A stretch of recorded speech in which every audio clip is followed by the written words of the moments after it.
Thanks to everyone for being here. My name is Hera Walker. As Kristen said, I am the working group coordinator. Today, I'm going to be talking about what the working group has been involved in the past, what we're involved in now, and what things we need to achieve to move the working group forward. So this is why we're all here today, the star of the show, the yellow-billed cuckoo. Western populations of the yellow-billed cuckoo have been under review for federal protections under the U.S. Endangered Species Act, the ESA, since 1982. And this is because populations in Western North America have declined precipitously, primarily due to loss, degradation, and fragmentation of their required habitats. If you look at this map made by Jenna Stanek, you'll see that their historical range encompassed basically parts of Canada all the way down into Mexico. But now their current range is really limited to parts of the Southwest, mostly in Arizona and New Mexico. It wasn't until 2001 that the cuckoo received some federal protections. The Western population was designated as a distinct population segment, a DPS, and this was separated from the Eastern populations.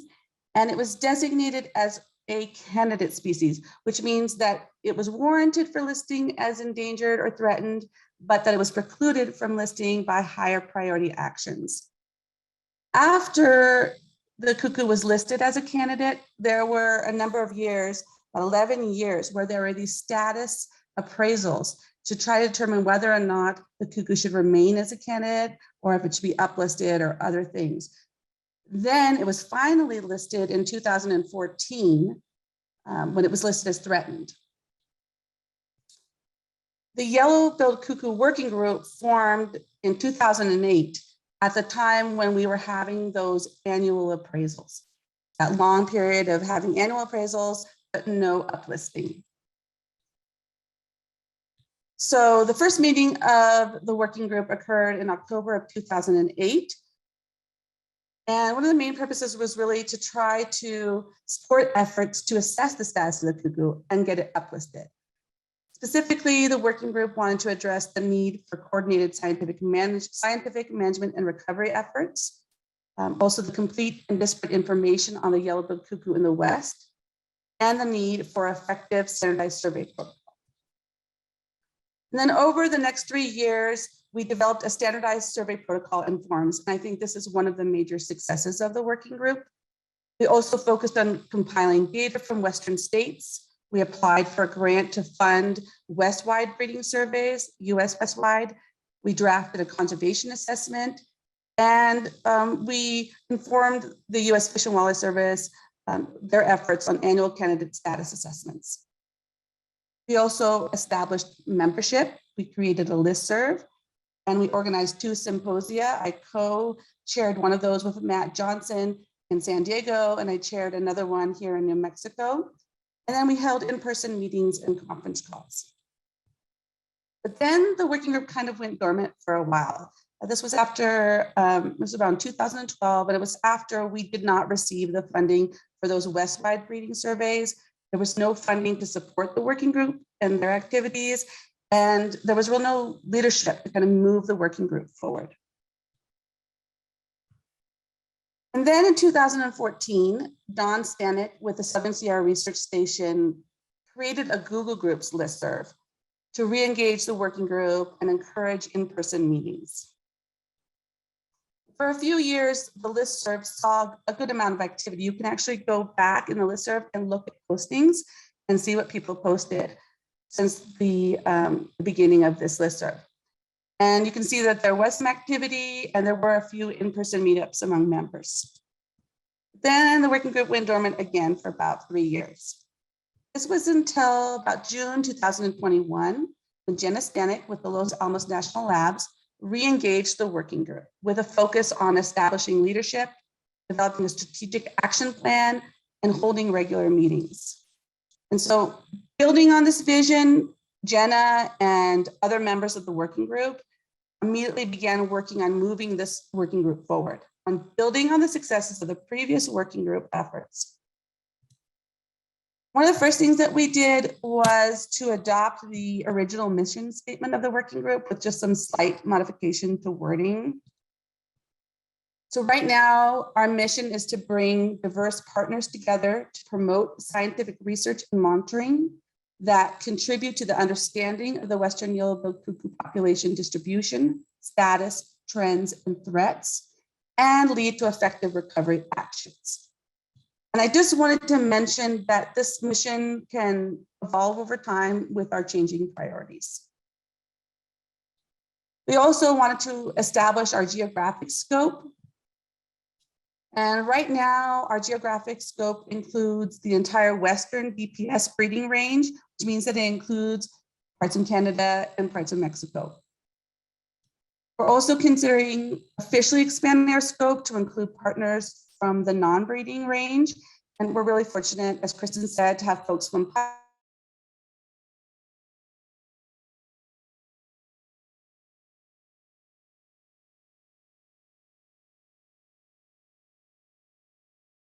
Paraguay talk about the work of cuckoos, and Kathy Wise will be talking about cuckoos during the. To ensure that we fulfill our mission, we also wanted to establish leadership for the first time in the working group history.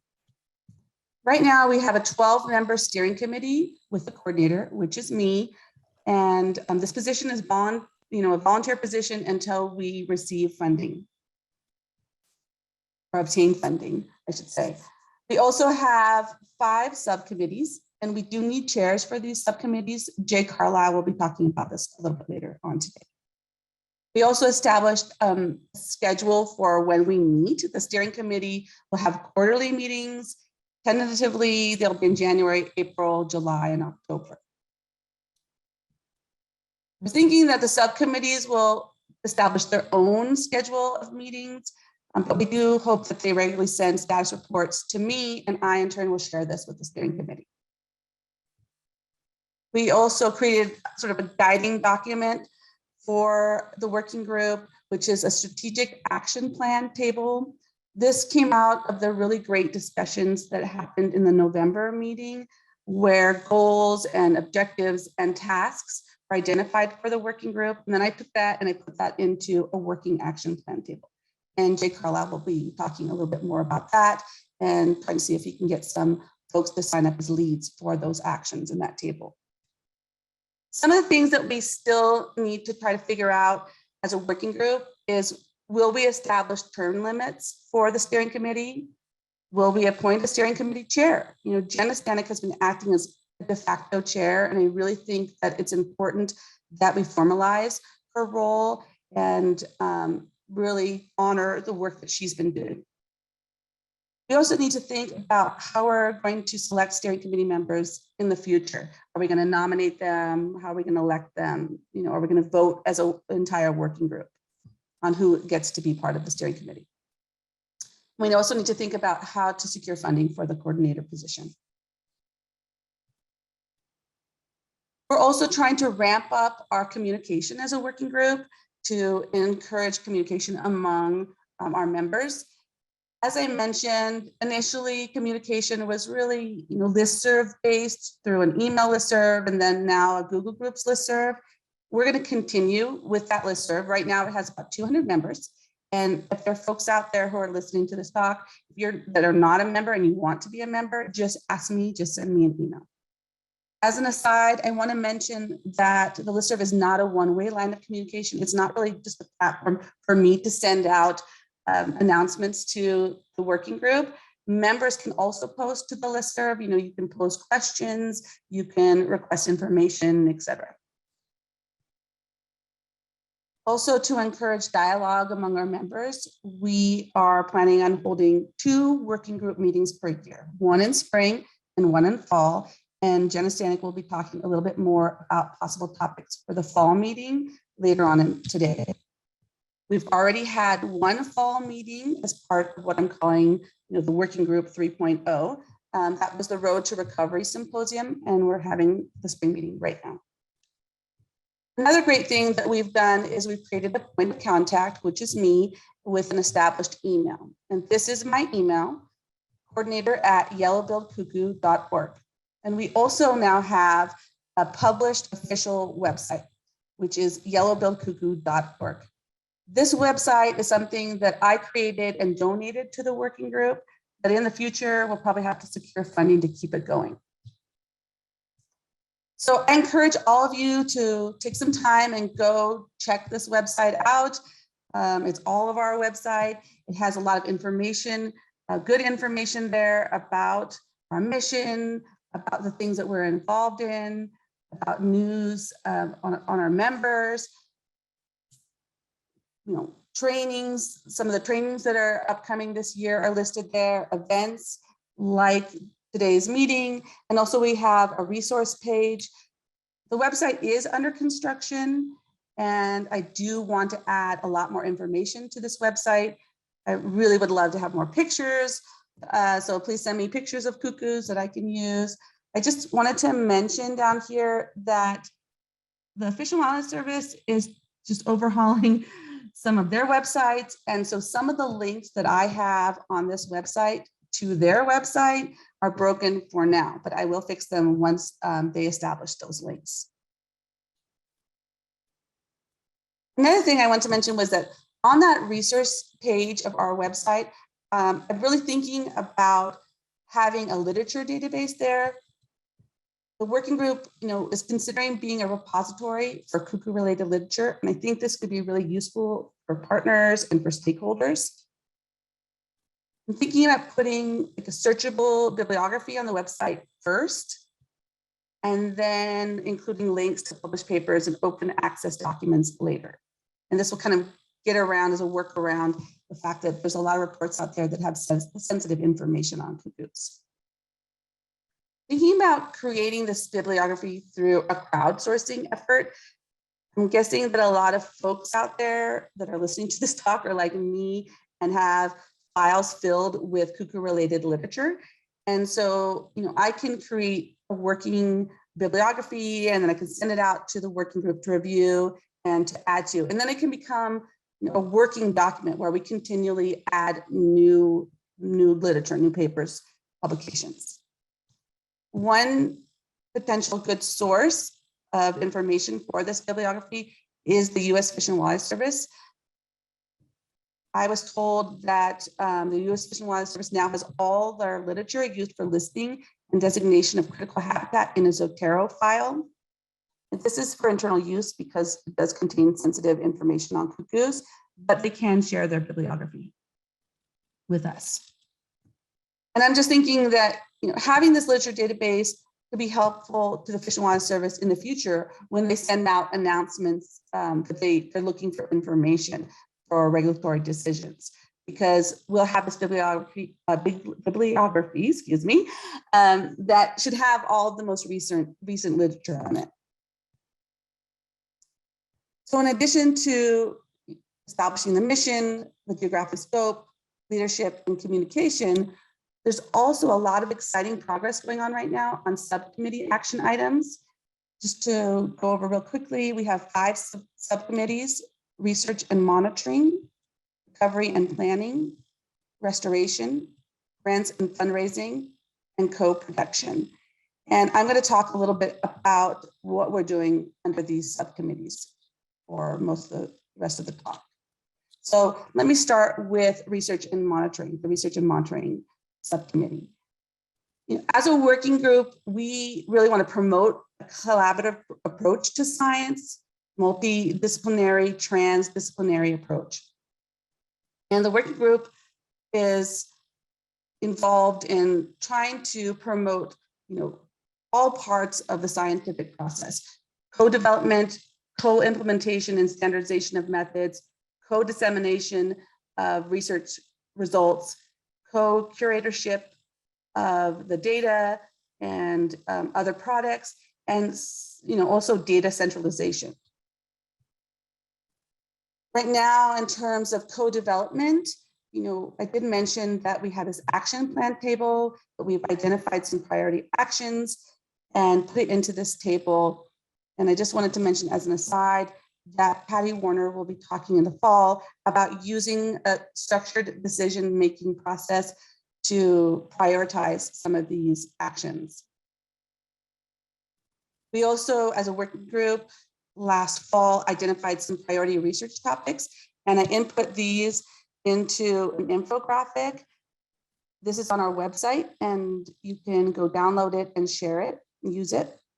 I'm hoping we can create some more of these type of resources for folks. We're also involved in co-implementation of research and standardization of data collection. As I mentioned, some of the earlier successes of the working group was drafting survey protocol and survey forms, and some of our partners have translated them into Spanish. You know, the Southern Sierra Research Station did this work, which is really great. Currently, survey form revisions are underway to improve the accuracy, the consistency with the centralized database, clarity, and application. You know, we need to think about whether variables that are on the survey form are useful to science and recovery. And Mirlet Halterman will be talking more about this later on today. There's also some planned revisions for the survey protocol. And a number of our partners are going to be providing training workshops in the upcoming months, and Jenny Davis will be talking more about that later on today. So part of this idea of co-implementation of science is implementing collaborative West-wide breeding surveys. This has been a priority for the working group since the very beginning. And like I mentioned, we submitted a state wildlife grant proposal in 2011 as a working group, and it wasn't funded. But we're very fortunate that a number of folks did accomplish funding for West-wide breeding surveys through a PIF, a Partners in the Fight working group initiative. They were very tenacious. They applied for funding for 3 years, 2016, 2019, and 2020, and surveys will be implemented this year. And Edwin Juarez will be talking a little bit more about this. In terms of our efforts to try to create centralized data management, the U.S. Fish and Wildlife Service is currently working on developing a DPS-wide centralized database, and Kristen Dillon will be talking a little bit more about this. And I know that this is going to be somewhat of a challenge because right now, states and organizations have their own databases, which vary in their content. And there's a lot of old survey forms, reports, maps, et cetera, that are in hard copy format and have not been put into an electronic format. There's other centralized databases that are in the works. For example, Linnea and others are working on a centralized database on the effects of pesticides. Linnea had something come up today, a personal thing come up today, and she most likely will not be giving her talk. And so Bruce Orr will step in, and I will too. So as we move forward as a working group, some of the things that we need to think about is, should there be additional research and monitoring actions in our action table? And Jay Carlisle will be talking more about that later. Also, we should consider development of other centralized databases. Just thinking, you know, maybe some data from restoration projects and other types of efforts. Because once we have the data in these centralized databases, I think that it will really move us forward and allow us to do collaborative work and come up with a big picture research questions and publications, create big sort of synthesis papers. And Patty Warner will be talking later today about some of our efforts in this regard, about a special issue publication on yellowbill cuckoos. We also need to think about, when we create these databases, how can we incorporate data from outside of the United States, such as data from Mexico? And how can we include Mexico and other countries in these larger research efforts? Another thing that I was thinking about is whether or not the working group should draft additional protocols in addition to the survey protocols, like for using emerging technologies such as automated recording units. Okay, moving on to our recovery and planning subcommittee. I wanted to mention here that the working group did do some good work early on with recovery and planning. And then when the working group went dormant, members continued to provide input on listing and critical habitat independently of the working group. Right now, what we can do is support the Fish and Wildlife Service in efforts to prepare a recovery plan. And we're going to rely on guidance from them regarding what information they need. One of the things that we can do is provide information to the Fish and Wildlife Service for the development of a species status assessment. Some of you have probably received letters from the Fish and Wildlife Service requesting information, and this is due on the 30th of March. As we move forward, we need to think about, well, we need to kind of look at our action plan, what's in there, and think about what services, documents, products, resources, et cetera, the working group can provide to help move recovery forward. What can we do as a working group to be impactful and really support recovery of the cuckoo? So moving on to the restoration subcommittee, I wanted to mention that though not coordinated through the working group, there have been many successful restoration projects across the West that have benefited the cuckoo. Right now, what the working group is working on are these restoration one-pagers, and Jay Carlisle will be talking about that later. And these are to try to provide guidance to folks about how to restore some habitats to benefit the cuckoo. I want us to start thinking about what else the working group can do to help the restoration community to move us forward. So the funding subcommittee has a lot on their plate and has a big task. And this is because everything that I've just talked about, the coordinator position, the website, future DPS-wide breeding surveys, other research, restoration, et cetera, they all require funding. And the lack of funding can really be an obstacle in achieving success for the working group. So back in November at the fall meeting, we did begin a working Excel spreadsheet. And right now it has about 12 incomplete funding entries. And so I really hope that you all can let me know if any funding opportunities arise, and I'll put them in the database and I'll share them on the listserv and the website. And I'd like to encourage folks to think creatively about collaboration on grants, entering into interagency agreements to get some of this stuff funded, and how we can use some end-of-year funds to get some of this stuff funded. So the last subcommittee that I'm going to be talking about is our co-production subcommittee. There are a lot of definitions out there regarding what co-production is, but I'm just going to mention one here. Co-production is a way of making science more actionable, delivering conservation and recovery actions by engaging stakeholders, all the stakeholders, to share in its design and implementation, the focus on achieving better collective outcomes.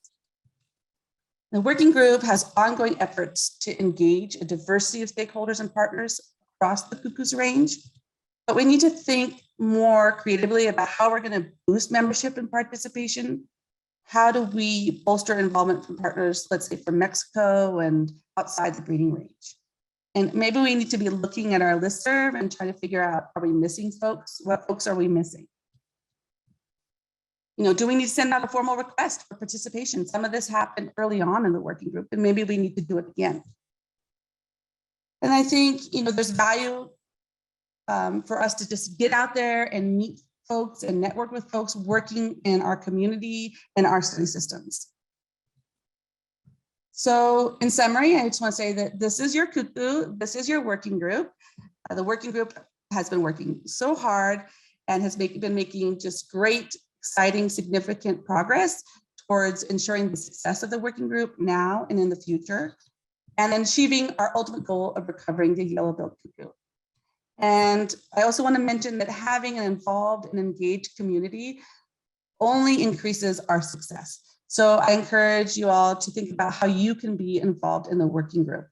Can you participate in these subcommittees or just be a regular attendee to our meetings? And with that, I will open the floor to questions if I have time.